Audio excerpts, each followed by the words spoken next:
Dunida waxaa ka jira jasiirado la yaab leh oo mar hore ay dad badani dalxiis u aadi jireen, balse hadda ay noqdeen goobo aan la booqan karin sababo la xiriira masiibooyin dabiici ah, dagaallo, ama cudurro ka dillaacay. Qaar ka mid ah jasiiradahani waxa ay caan ku ahaayeen muuqaallo dabiici ah oo qurux badan, halka qaar kalena ay lahaayeen taariikh qoto dheer oo soo jiidan jirtay dalxiisayaal badan. Tusaale ahaan, jasiirado badan oo ku yaalay badweynta Pacific Ocean ayaa loo isticmaalay goobo dagaal intii lagu guda jiray dagaalkii labaad ee adduunka. Jasiiradda Ghost, oo sidoo kale loo yaqaan Hashima, taasi oo ku taalla xeebaha Japan, waxaa sidoo kale loo yaqaannaa Gunkanjima, taasi oo macnaheedu uu yahay jasiiradda dagaalka, sababtoo ah waxaa ka muuqda qaab sida markab dagaal ah. Jasiiraddani waxa ay ahayd goob xoog leh oo warshad dhuxul ah markii ay noqotay mid si buuxda u hawlgalaysay. Waa mid ka mid ah meelaha ugu yaabka badan ee taariikhda Japan, waxa ayna caan ku noqotay dhismayaasheeda burburay iyo taariikhdeeda qaraar ee la xiriirta macdanta dhuxusha. Sidoo kale waxay ahayd xarun muhiim ah. Jasiiraddani oo aan cidna ku noolayn maanta, waxa ay noqotay meel soo jiidata dalxiisayaal iyo dadka xiiseeya goobaha la baneeyay. Jasiiradda Hashima waxa ay ku taallaa badda Japan, qiyaastii 15 kiiloomitir dhanka koonfureed meel kaga beegan magaalada Nagasaki. Jasiiraddani waxa ay ahaan jirtay goob yar oo caadi ah ilaa laga helay dhuxul qarnigii 19aad, taasi oo keentay in la horumariyo loona beddelo goob warshadeed oo muhiim ah. Sanadkii 1890kii, shirkadda Mitsubishi ayaa la wareegtay jasiiradda, waxayna halkaasi ka bilowday qodista dhuxusha si loo daboolo baahida loo qabo dhuxusha ee sii kordhaysay. Jasiiraddu waxaa laga dhisay guryo dhaadheer oo la dejiyo shaqaalaha macdanta. Waqtigaas, Hashima waxay ahayd mid ka mid ah meelaha ugu cufnaanta badan ee adduunka. Jasiiradda waxaa laga dhisay guryo dhaadheer oo la dejiyo shaqaalaha macdanta. Waqtigaas, Hashima waxay ahayd mid ka mid ah meelaha ugu cufnaanta badan ee adduunka, iyadoo ay dadku si ciriiri ah ugu noolaayeen. Guryo dhaadheer, iskuulo, suuqyo iyo xitaa shineemooyin ayaa laga dhisay jasiiradda si loo fududeeyo noloshii shaqaalaha. Laakiin nolosha jasiiraddu ma ahayn mid sahlan. Shaqaaluhu waxay la kulmi jireen xaalado adag, gaar ahaan waxaa jiray kuwo lagu qasbay in ay dhuxusha qodaan xilligii dagaalkii labaad ee adduunka.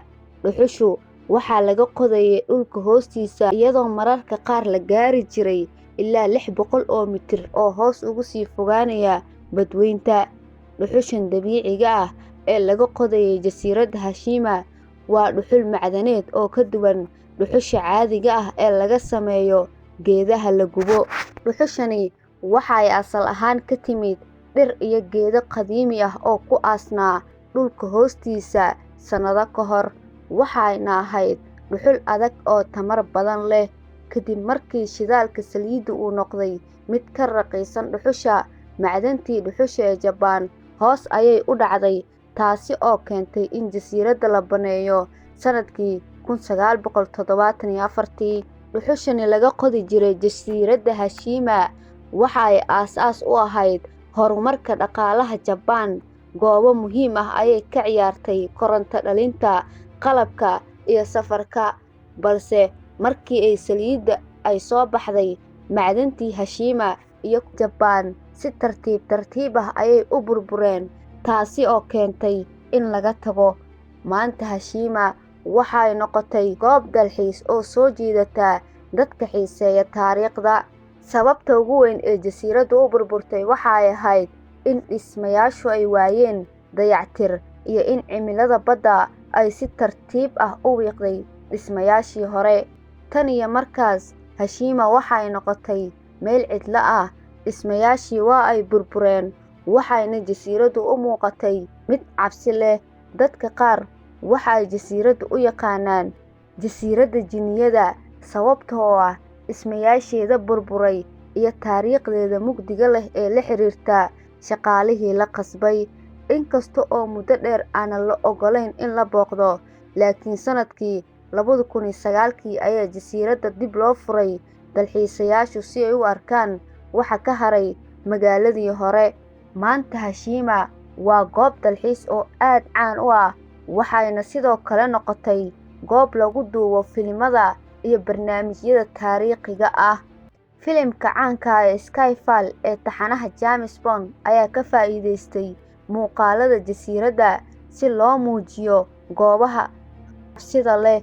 Waxa kale oo ay ka mid tahay meelaha ku qoran liiska UNESCO ee dhaxalka adduunka, taasi oo muujinaysa muhiimadda taariikhdeeda warshadeed.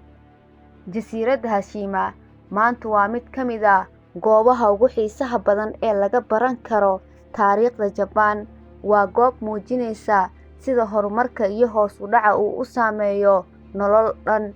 Maanta jasiiraddu waxa ay sii wadaa in ay soo jiidato indhaha caalamka, iyadoo dad badani ay u arkaan goob cabsi leh oo xusuusinaysa waqti hore ee mugdi badan lahaa. Dhismooyinka burburay, dariiqyada cidlada noqday, waxa ay ka dhigan yihiin xusuus laga dhaxlay taariikh adag. Dalxiisayaashu way booqan karaan, laakiin waxaa loo oggol yahay oo keliya in ay maraan oo ay socod ku tagaan, sababtoo ah dhismooyinku aad bay u burbursan yihiin oo waxa ay khatar ku yihiin dadka. Dunidu waxay weli xambaarsan tahay sir badan